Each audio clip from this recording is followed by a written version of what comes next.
Got it. All right. All right. Good morning or afternoon. Let's see who we got here. Participants. We've got Diana, Frederick, Rick. Can we get a quick mic check? And somebody can just type in the chat box and let us know if you can hear us okay? Let's see.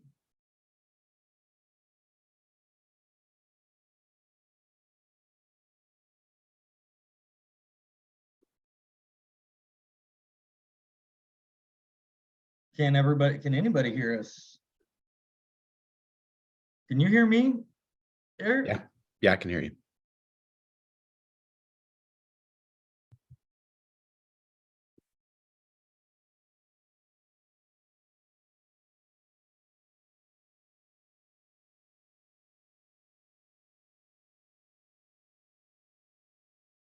Well, I'm assuming the chat function's working, but maybe we've got a shy crowd this morning. Excuse me. Oh, it's in chat is disabled. Okay, thank you. But the Q&A is working. Thanks, Frederick. Okay, so any questions we'll just put in the Q&A section. I didn't realize that that chat function was disabled.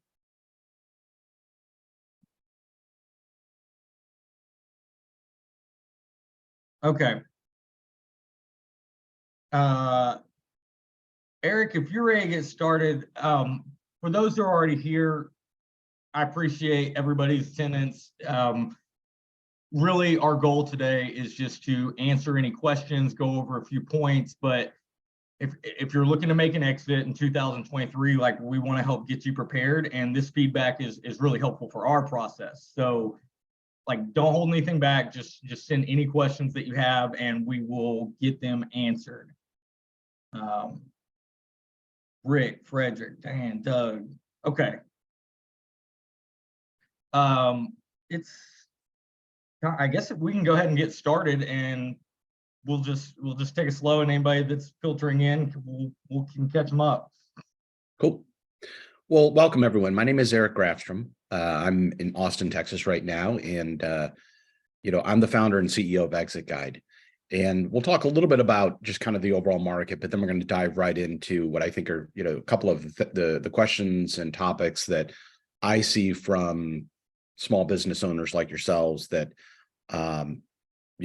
tend to come up before and during the exit process. But, small business exits, this is, really, in general, it's something that takes place day in and day out. But over the next 10 to 15 years, we're going to see a largely due to demographics with baby boomers, kind of transitioning into a next stage in life, or, seeking to move out of their business. There's going to be a massive shift of, wealth and dollar value that is going to move into kind of someone else's hands. But the reality is this is not going to happen with, online marketplaces and business brokers. And I'll get a little bit more into that in a moment. But as far as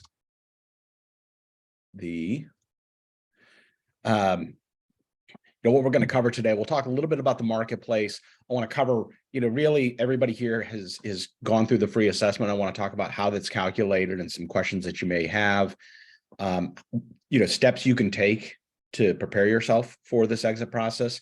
Some of that includes using some of our tools, which are free. Some are upgrades. And then, due diligence tends to be a little bit of a mystery. People, know the term, they understand what it means, but like, what exactly do you do?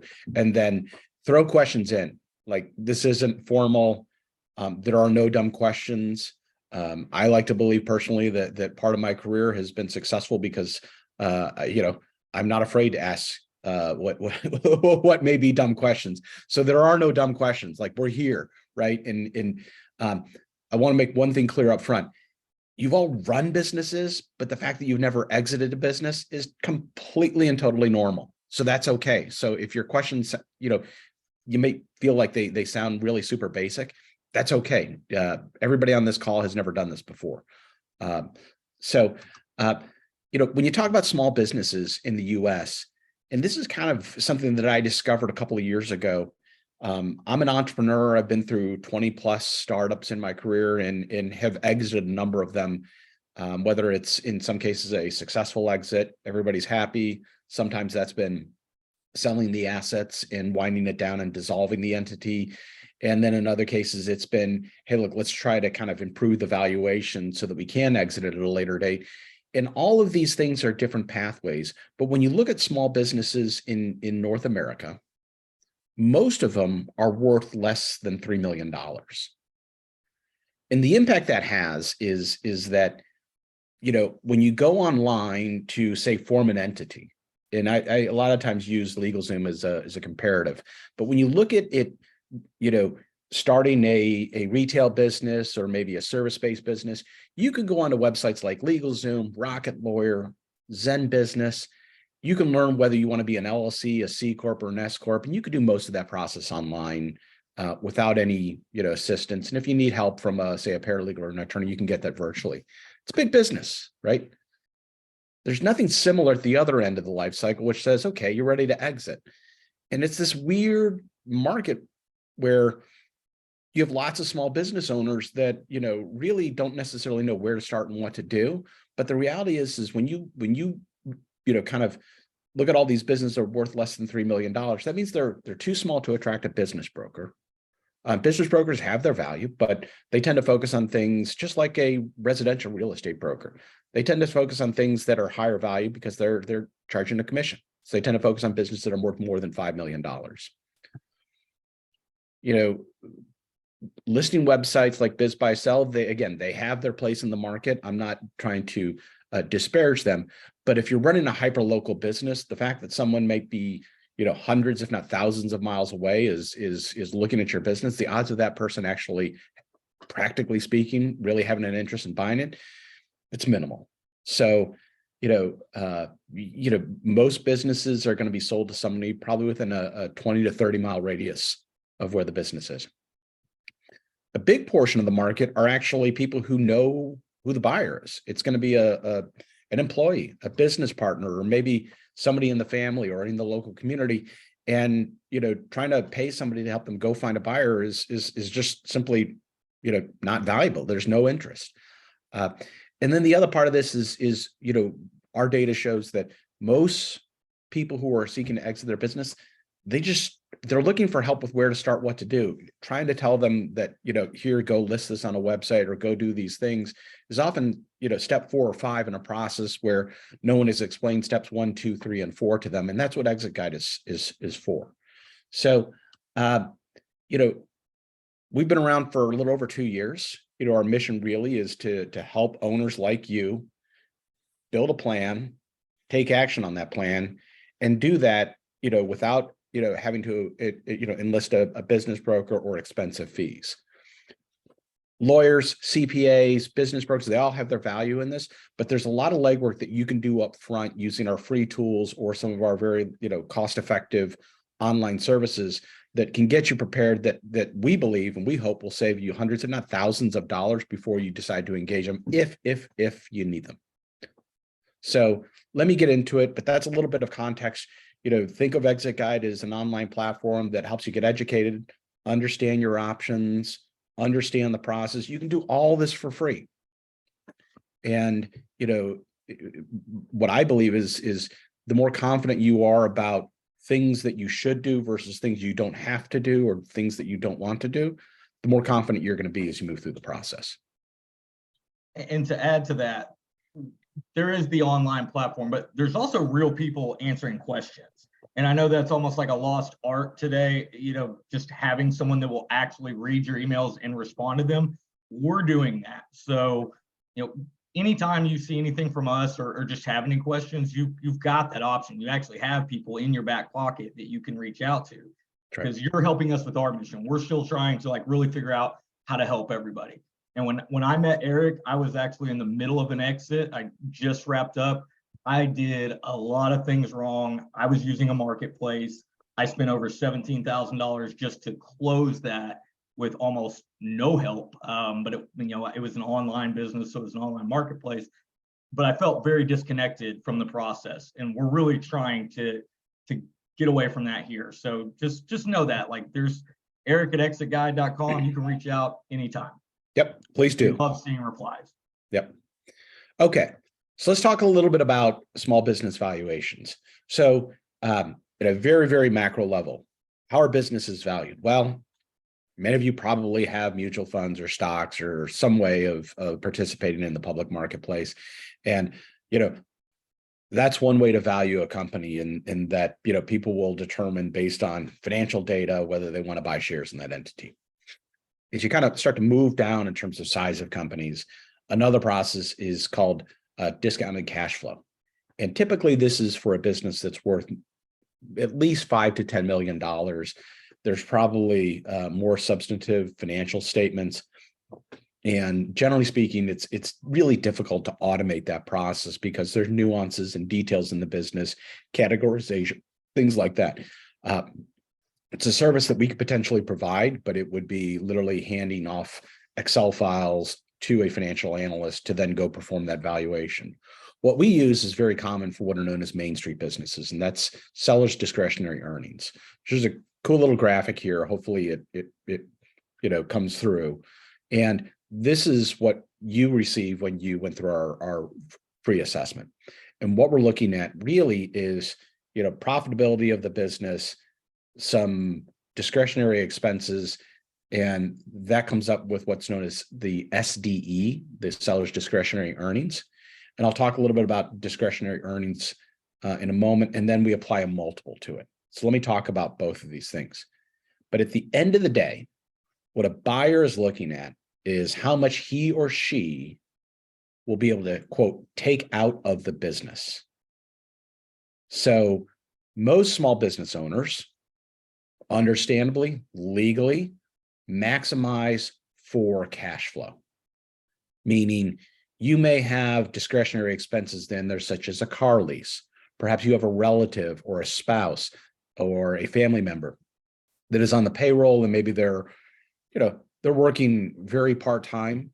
You may have other expenses that are not core to operating the business once you make that transition. And these are called add backs. So, it means that when you transition the business over to someone, you have kind of the net profit that the business makes. Let's just say it's $250,000 a year. You might have, let's call it another $50,000 in, quote, add backs.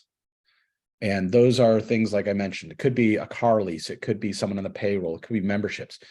And these are all helping you kind of manage the cash flow for the business and mitigate and reduce your tax liability.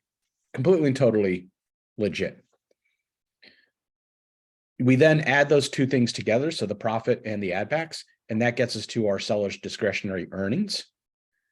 And then a multiple is applied. Now the multiple is, ranges based on your industry. And what we try to do is we use what's called an NICS code. So you may have heard of SIC codes. This goes back into how the government classifies, business entities, and there's literally thousands and thousands and thousands of them.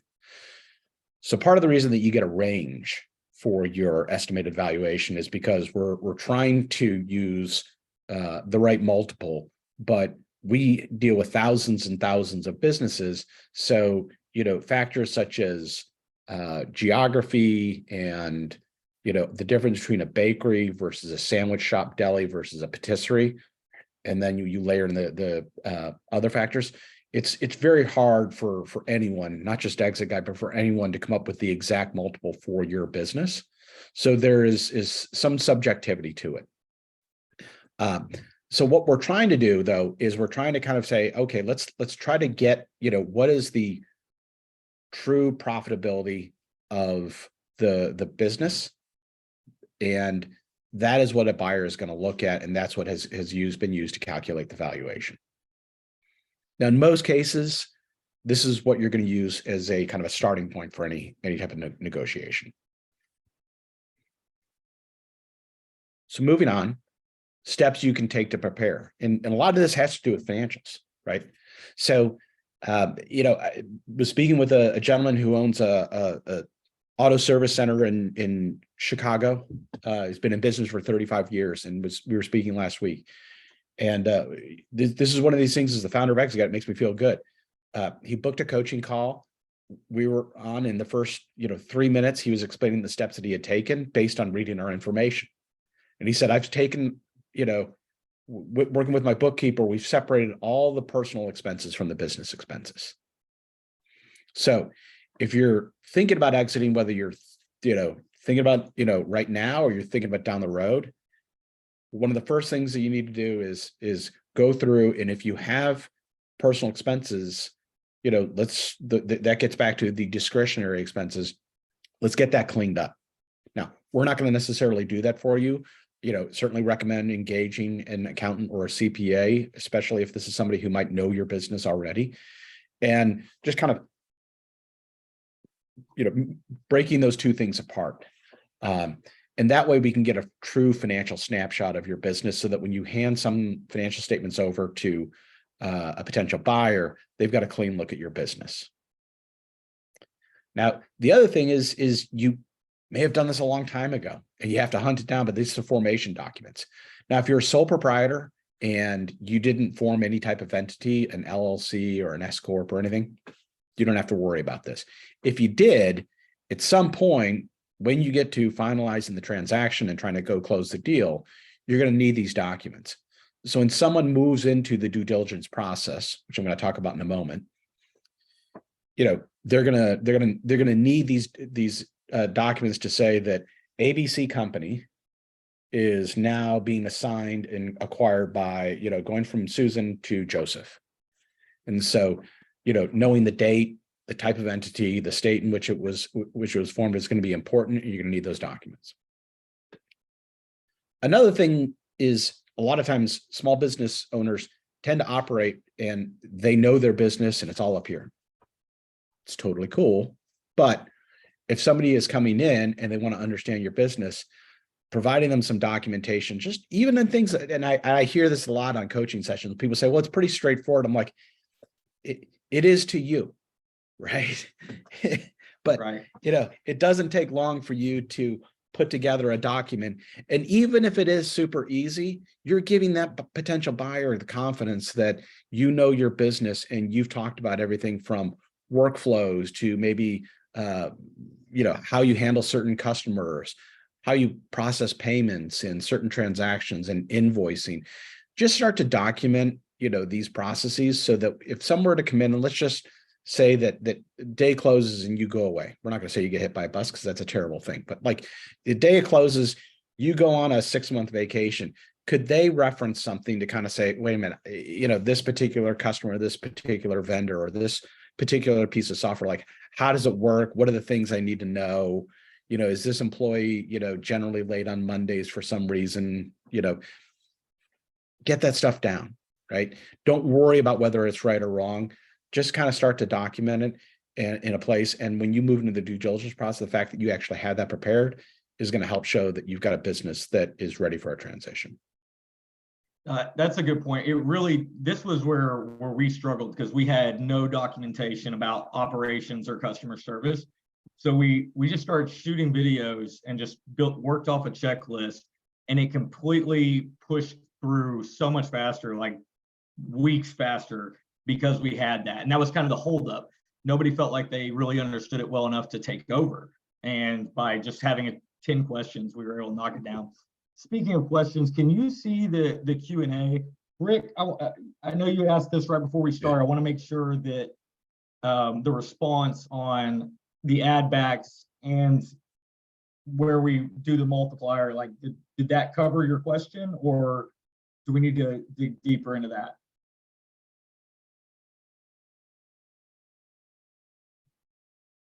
Yes. Okay, cool. Yeah. Just making sure. And Rick, you're right. They are complicated. They don't necessarily have to be. And one thing that I tell people with evaluation is, whether it's right or not is one thing, whether and that's garbage in, garbage out. So if you have good financial data, then you're going to get an accurate valuation. If it's messed up and things are misclassified, or you're not reporting profit correctly, you're going to mess up the valuation. But it's only as good as somebody's willing to pay for it. So I can tell people my house is worth $20 million, but if no one's willing to pay $20 million, it doesn't matter what I think or what formula I've used. So it is a baseline, and you want it to be accurate. You want it to be based on real financial information, but at the same time, you also have to have a willing buyer. Now, if you have more than one, you're in good shape. So talking a little bit more about just things you can do to prepare. Clean up your financials, get them in good working order. If you're not confident about it, then go ahead and engage a CPA or an accountant and make sure that not only your financials are up to date, but make sure that all the state and federal filings have been, done, submitted correctly. There's nothing outstanding. I mean, if you have,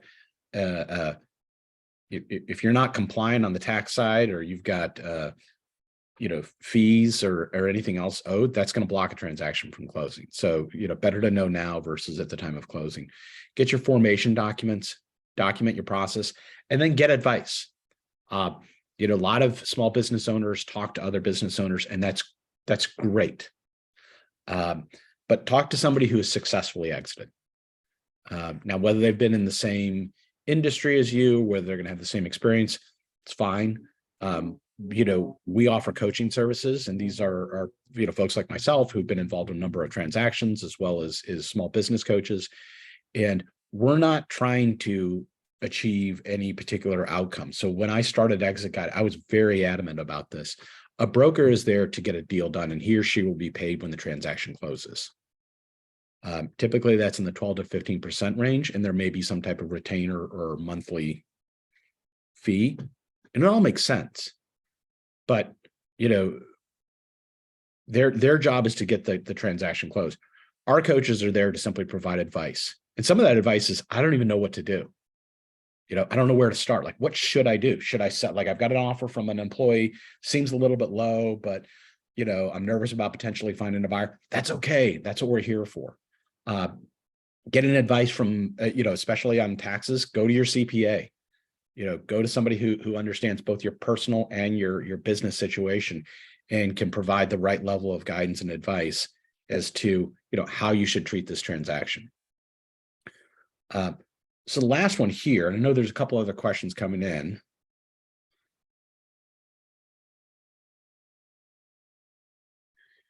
How to prepare for due diligence. Are there questions that? Sorry, I was muted. Yes. Let's start with the add backs, elaborating on the add backs. Okay. So add backs basically are things that there's a kind of a boring academic definition of add backs. Add backs essentially are things that are not required they're expenses that are not required to run the business. It's like the simplest way of looking at it. So let's say you lease a car through your business, $350 a month.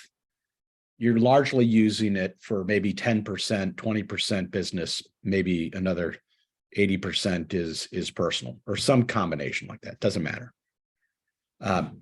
If somebody were to come in and buy the business, they don't need to incur that $350 a month expense to keep the business running.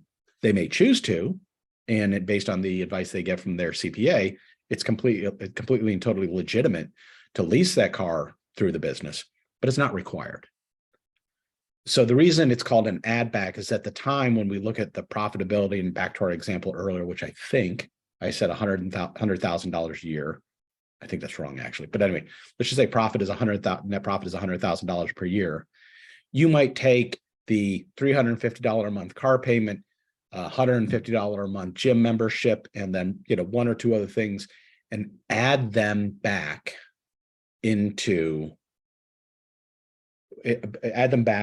total that up, and take the net profit plus all the add backs, and that gives you what's known as a seller's discretionary earnings. So, Rick, I hope that answers your question. Sherry, you've asked about, the valuation was accurate. Totally get it. Email Eric at exitguide.com. We can either set up a coaching session or maybe there's something specific. So don't know obviously the details there. The finding a multiple for the commercial concrete market. Doug, I hear you. It's hard. I mean, you can Google it and see if there's one specifically for that. If you email Eric at exitguide.com, I'll see if I can find the multiple for you, but it's probably going to fall under construction. So, hard to say. Like I said, if you're basically Googling for industry multiples for small businesses, but again, it can be a little bit of a rabbit hole as you start to go down there, because you find things like, well, does it really apply to, a business your size in your geography?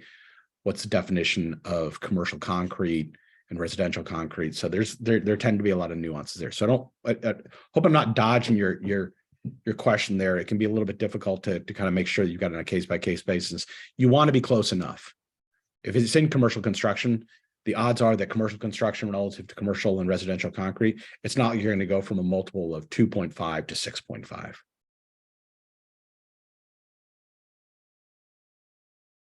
Is multiplier to sellers' discretionary earnings well recognized in the marketplace? Absolutely. I didn't make this up. If I did, then I wish I had put some intellectual property around it. I would be I'd be a wealthy man. Now this is SDE and DCF. So discounted cash flow analysis and sellers' discretionary earnings. These have been around forever, right? This is nothing unique to ExitGuide. So this is if the holidays are around. So if you want to throw out GAAP accounting and SDE and DCF at your next family gathering over the holidays and maybe put a few people to sleep, we can talk about it. But no, these are methodologies that have been in the accounting industry for quite some time. Okay, due diligence. So due diligence, on one end, like when somebody's going to buy a publicly traded company or buy a large multi-million-dollar business, lawyers, analysts, a whole bunch of people come in.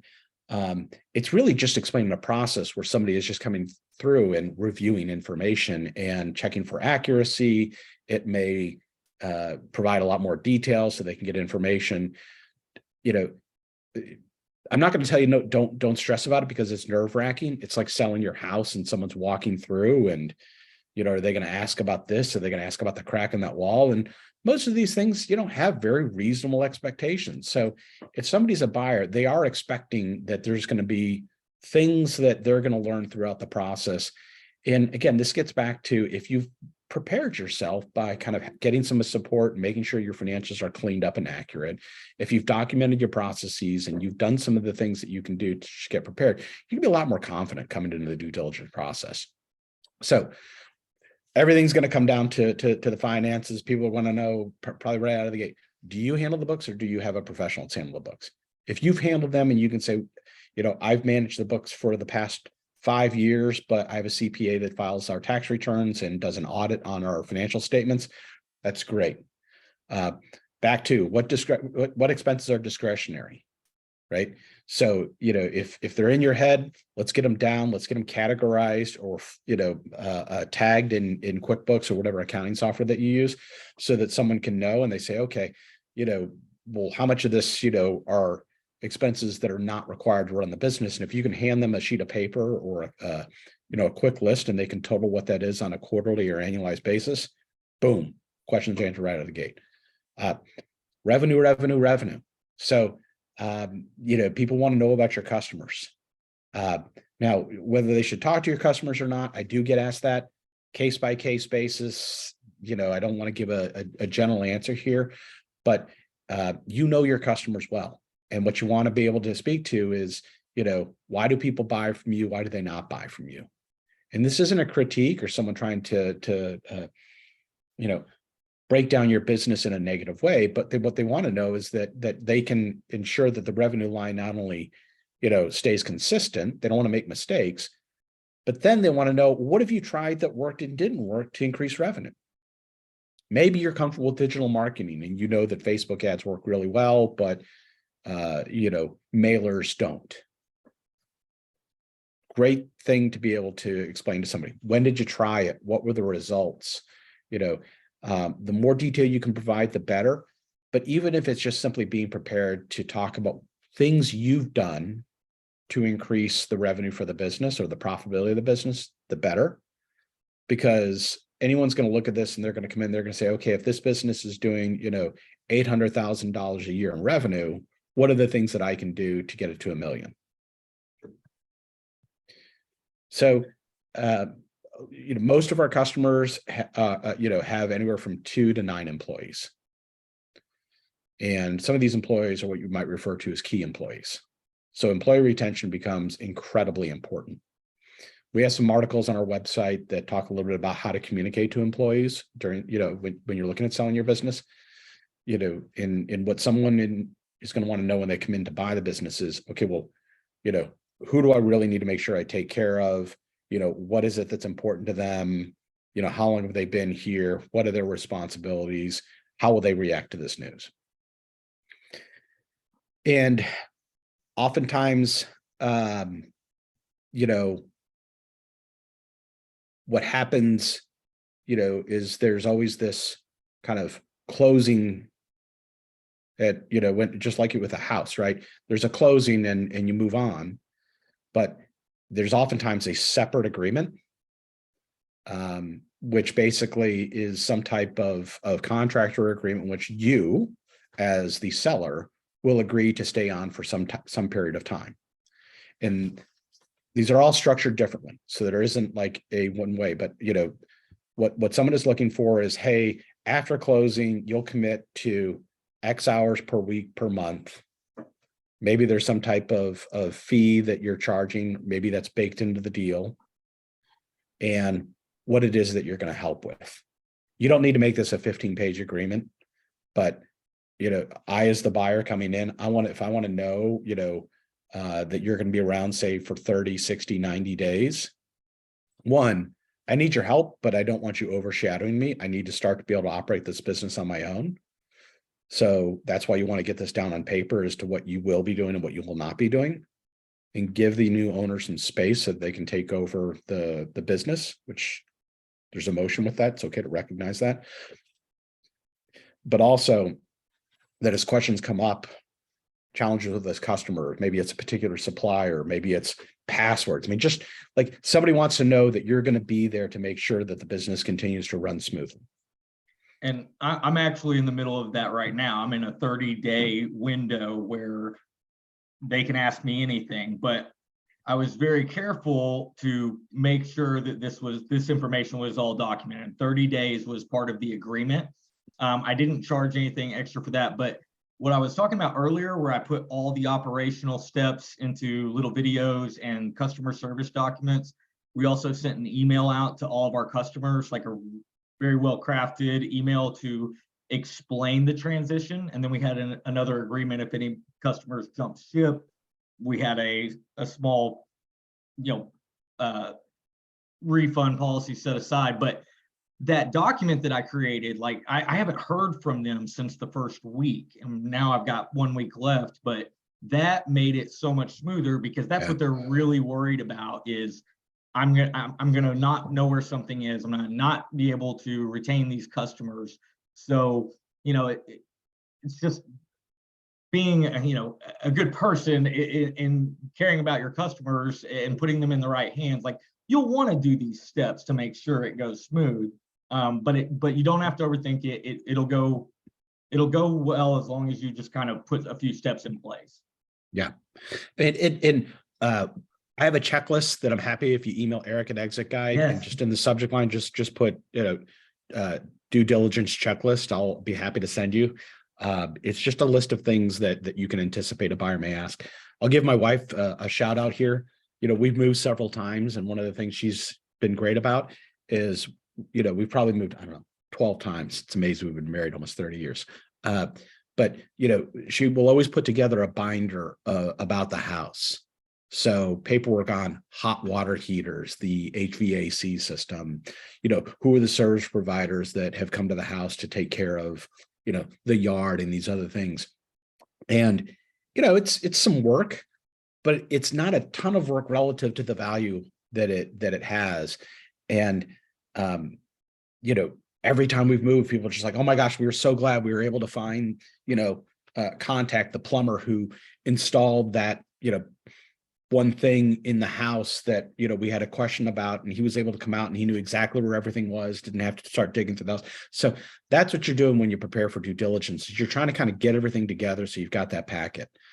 Now, it saves a ton of work. It saves, saves those yes, it does. hair on fire situations where somebody is taken over and then they're blowing you up because they've got something happening and they have no idea how to handle it. Like, yeah, it really will help in a lot of ways. Yeah. So two of the questions that came in, one is the multiple number. So whether it's 2.5, 3.5. Yeah, I mean, that is where the negotiation comes into play. So when you deliver an assessment report, which is something that we offer over to someone, then one of the first questions they're going to want to ask is, what is the multiple that was used? And, it's okay if there's a little bit of a difference of opinion, so what you should have is depending on your industry is, hey, I use this multiple because everybody can go look this up on the internet. So you're not going to fool anybody by saying, a business that typically would have a multiple of say 2.2 and you've used 4, like it isn't going to work, because someone can Google this stuff and be like, okay, you're using like a software industry multiple instead of a, construction industry multiple. So not suggesting anyone would do that, but usually, it should be in basis points in terms of the difference. So someone might say, well, you're using 2.3. I think you should use 2.1 because of this. And you can counter with whatever you want to say. That's going to be a little bit more where there's more art than there is in science, but it's going to be at the edges, not necessarily in large orders of magnitude. Historically, do most employees stay when a business sells? There are 34, 35 million small businesses in the US. It's hard to say, what someone is going to want to know early on in the process when they sit down with you is they're going to want to talk about that. Your employees, and what they're going to want to know is, what do you think the likelihood is of anybody leaving? Quite honestly, sometimes there are people where it's like, it's okay if someone leaves, but for the key employees, what they're going to want to understand is two things. What would it take to keep them, through this transition, and how can you as the seller assist in that process?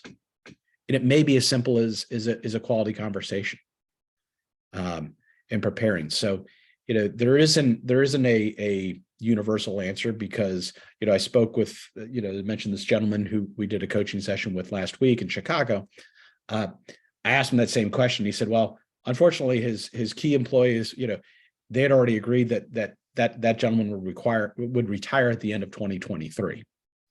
So what we talked about was a way to take somebody who's currently on staff and kind of train them up to become, kind of a manager in training, now that he's got, a couple of months to do that. So he's planning ahead. And that's the type of thing that we really encourage people to do. Is it's never too early to start planning for your exit, because there's things like this where you may have an employee who maybe they're closer to retirement, and you need to think about who's that next person that you can tap and start to give them additional responsibility and training, so that maybe they're not ready to run the whole business, but when a new buyer comes in and a new owner comes in, they're ready to kind of be that person's, right hand.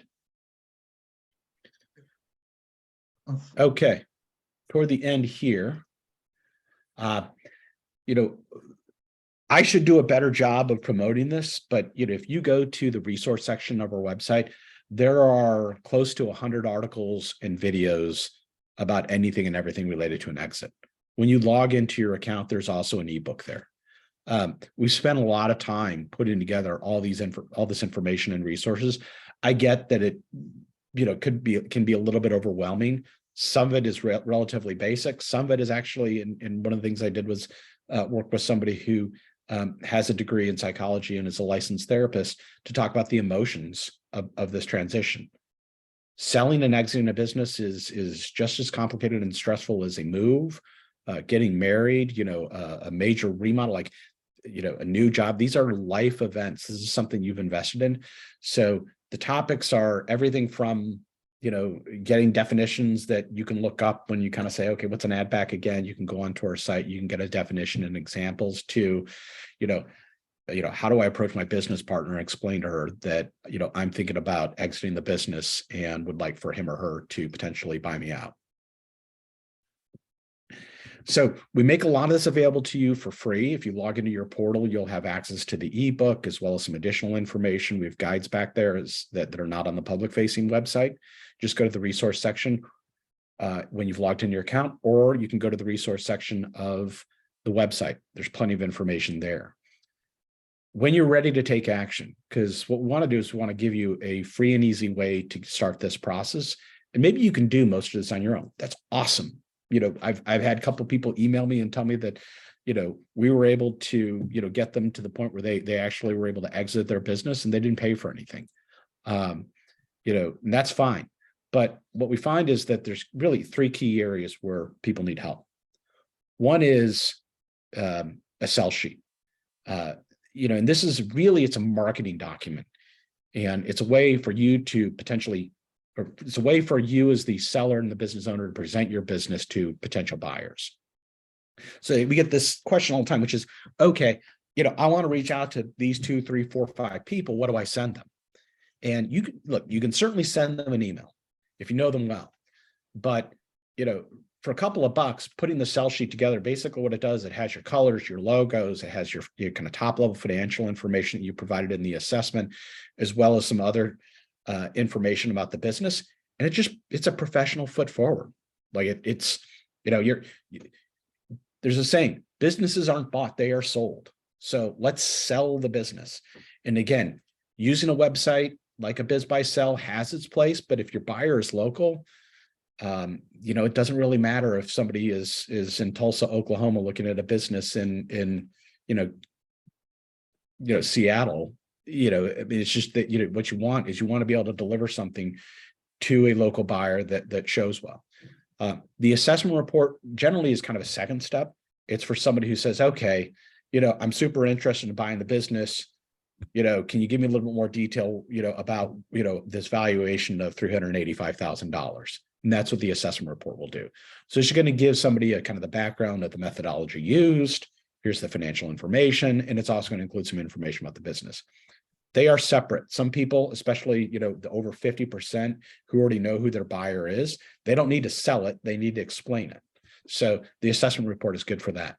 One thing that I really want to stress here, should you decide to purchase these, what happens is once you complete the purchases, there's an intake form. And the intake form captures some information that will go into the assessment report or into the sell sheet. This is your opportunity to both explain the business and sell the business.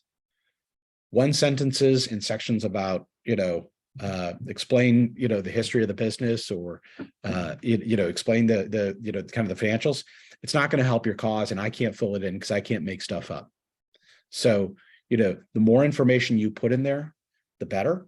And, spice it up. I mean, use language, be excited. I mean, if you're doing it on a day where you've had a really rough day at work, maybe that's not the best day to do it, but you want to inspire people so that they believe that the business is, a great loyal customer base, solid employees who are loyal to the business. You've got a tremendous financial opportunity to grow the business.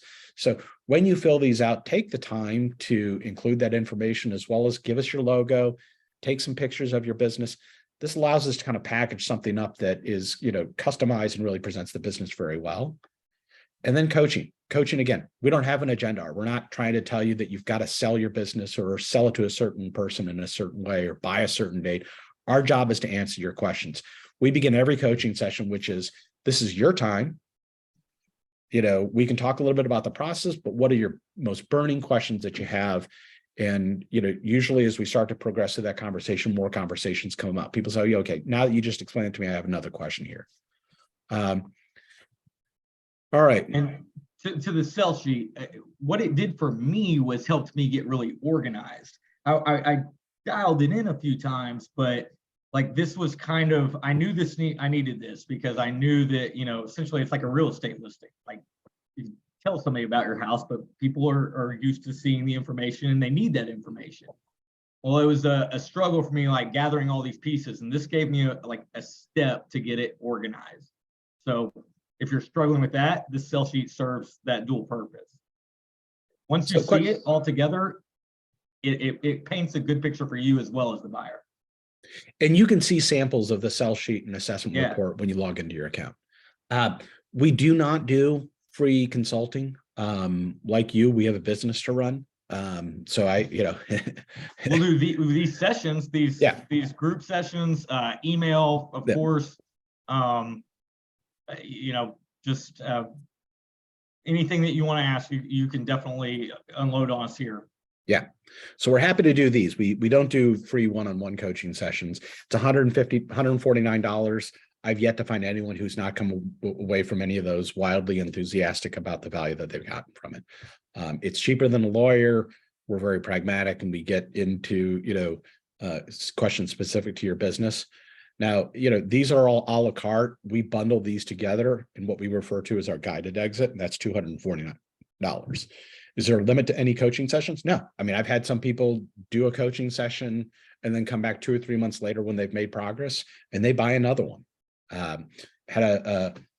This is an industry I didn't know existed. It was the lymphatic massage clinic in Jacksonville, Florida. And, Jim came in, he booked his which is also an amazing, wonderful industry. When I learned a little bit about it, helps people with cancer and other things, but nonetheless, Jim came in and, we talked a little bit about, how he should potentially engage somebody who, was interested in buying his business. He purchased a sell sheet, and, a couple of weeks later, I got an email that I love to get, which is, they're ready. They want to buy the business. Can we book another coaching session, so I can understand, what steps I need to take next. So the reality is, for less than $500, he was moving through this transaction to the point where he was going to go close it. So, we have a business to run, but what we want to do is we want to make this process more transparent, more approachable, give you more confidence, and do it in an affordable way. Because brokers tend to focus on stuff that's much bigger, where they get a higher commission. It makes sense. I respect their business and their approach. But most business owners really just need a little bit of help with kind of where to start, what to do, and how to get out of the gate. And we want to make that information available to them for free. And then when they're ready to kind of take some action, they can do that on their own, or they can do it in a very cost-effective and approachable way. So, happy to stick around if there's more questions that are coming in. Feel free to email me, eric@exitguide.com. But it was great to be with you today. I know it's right before the holidays. And, appreciate everybody joining and participating today. And for those that are going to watch this on the replay, thanks for making time, and hope this was worthwhile. I am going to continue. Is there a time limit to the coaching sessions? Are they 45 minutes, an hour? They're an hour. Hour coaching session. Yep. Thank you. Very helpful. Thank you, Doug. And honestly, I know if you don't have any questions, people are probably going to start signing off, but anything that you think you need to know, like I know I've been like kind of driving this in, but email us like this is, or bring it up right now, or in any of these other sessions. We are planning on doing more workshops on a consistent basis, so we can continue to really figure out how to serve this market. It's something that Eric and I are both passionate about, but we do need this interaction. We do need this feedback. And we're not just blowing smoke when we say that. Like, we really want you to engage with us and help us to build this out. So we appreciate your time. Thank you, Doug. Be in touch. Looking forward to hearing from you. Thanks, everyone.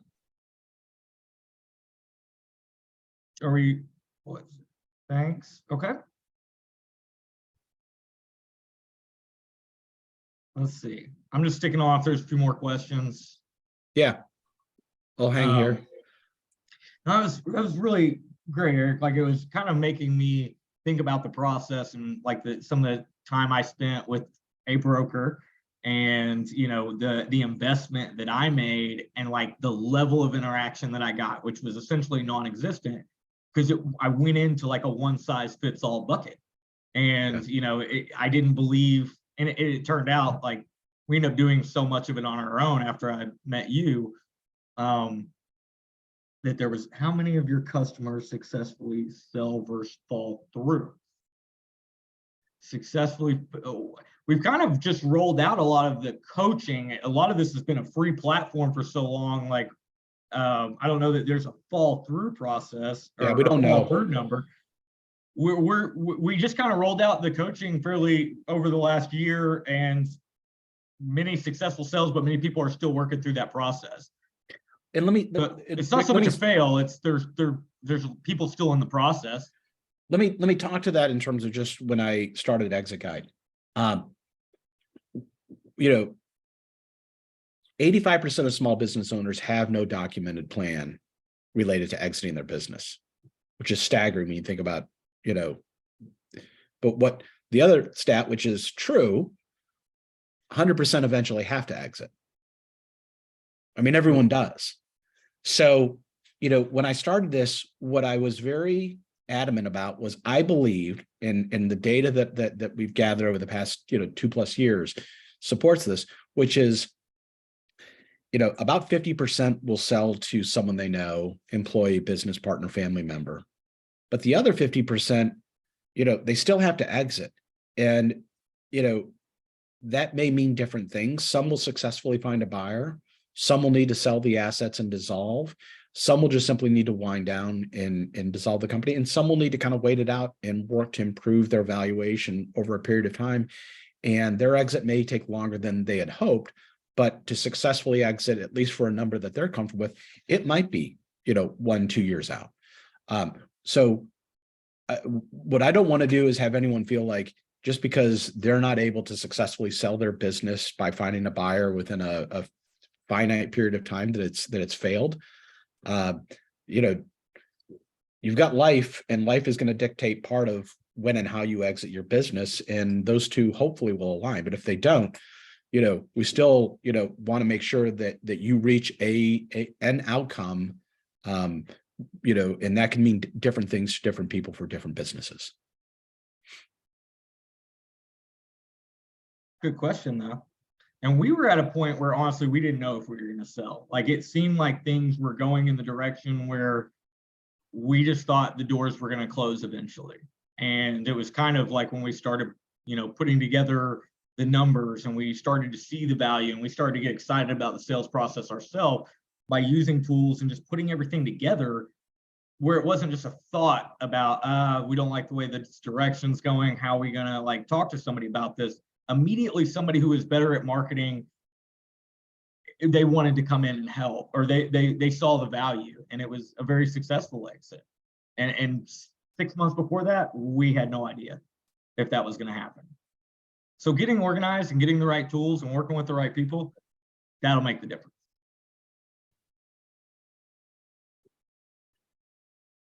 Let's see.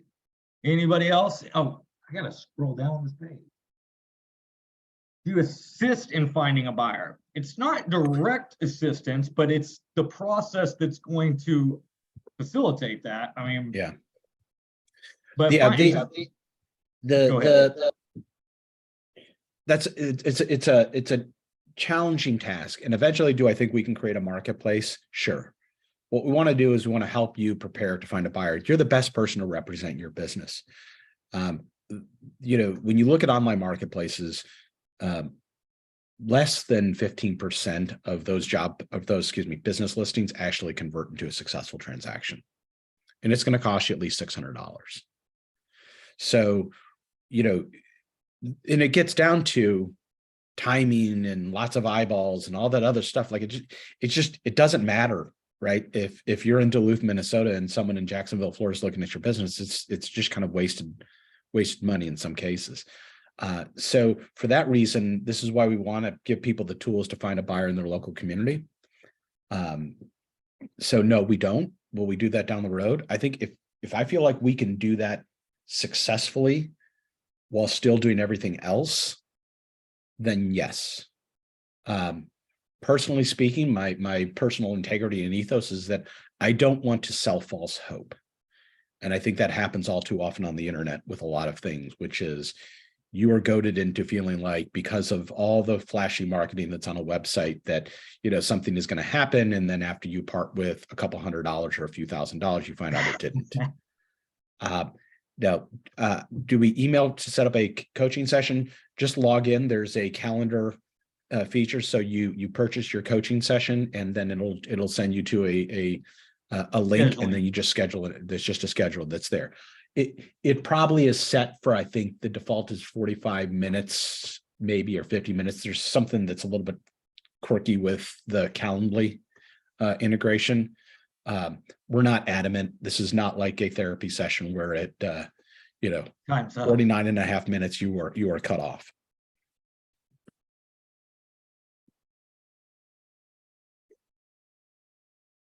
But that, talking about finding a buyer, like, I think that's such a common, target. It was my first concern is like, who can manage this business? Who can do what I've been doing? How can I step away? And it was, it's really like just, it should be a distant thought, even though I know it's not. It's the first thing you'll think about. But it was when I put it all together and I was able to see what I was selling, like just kind of step away and put things together like the sell sheet really does for you. That's when I was like, okay, it's not just the business. There's all these things that are outlined. We can put it in the right places to attract a buyer and have those conversations. But there's a buyer out there. It's what it is that you're comfortable selling it for. But there's likely a buyer that you've already come across. It's just getting that listing, getting that sell sheet together, so that you can start to market it. You are the best person for it. That's well said. So do we create the sell sheet? Yes. What we do is we make it look good. If you provide the right level of information in that intake form, so once you purchase that, it takes you to the intake form. And this is what I mentioned earlier. I'm gonna guess 30% of the time, we get like one-line answers to something. I'm like, well, like you're not helping me make you look good. So when you complete that, give us the information, and it's just simply answering questions. We're not asking you, complicated questions, to please explain this tax deduction on your 2018 return. Like, this is really a way to market your business. Provide us a logo, send us a link to your website, provide us images. We take all that. Again, look at the sample that's in the portal, log into your account to see an example of it. We sent a couple out last week and they look great, right? And then you get one round of edits. So typically what we do is we send you a draft. It'll take us about 2 days to turn around because a human being does actually work on this. And we take the information that you provide to us, we turn a draft around to you. Sometimes there's missing information, or sometimes somebody could be a little bit more elaborative. And then, you just reply back to us with the changes, and then, you'll get your final version and off you go. That being said, if you get stuck on the intake form, reach out to us. Like we've tried to put that into a process to where, we could move it through Sure. our company, but we understand, like, some of these questions, just email us. And if you're saying, hey, I'm stuck on question 14, I don't have a clue what to say, I don't even know what this means. Yep. That's totally okay. Thanks for bringing that up. We've got people behind the scenes here that will help. That's right.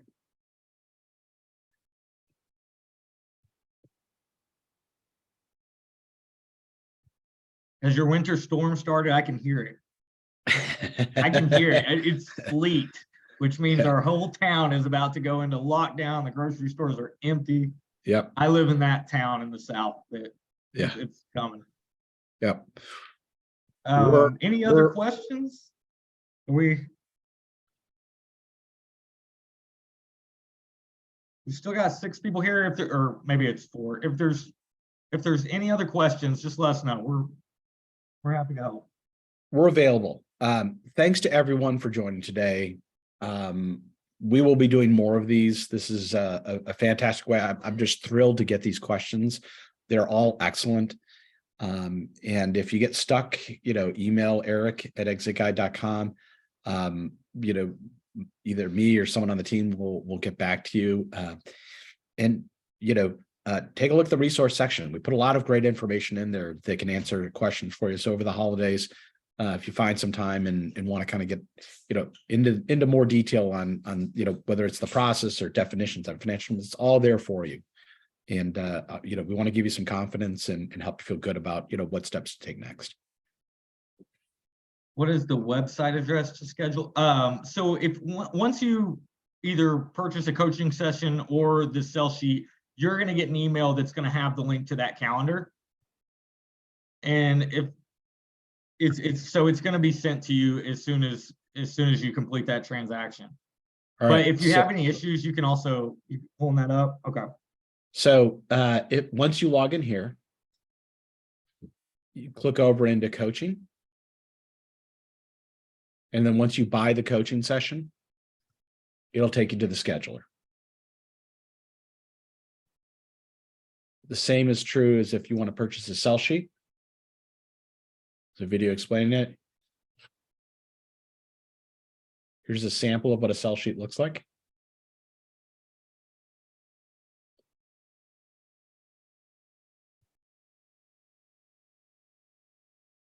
So just go to ExitGuide.com, log in, and you'll get,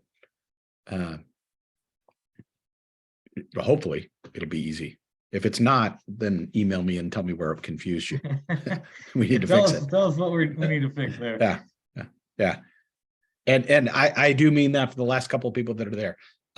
If things confuse you or we're not offering things you think we should be offering, I would love to hear from you. We don't have everything figured out, right? And this is important. There's tremendous value in getting some feedback on our product. Okay.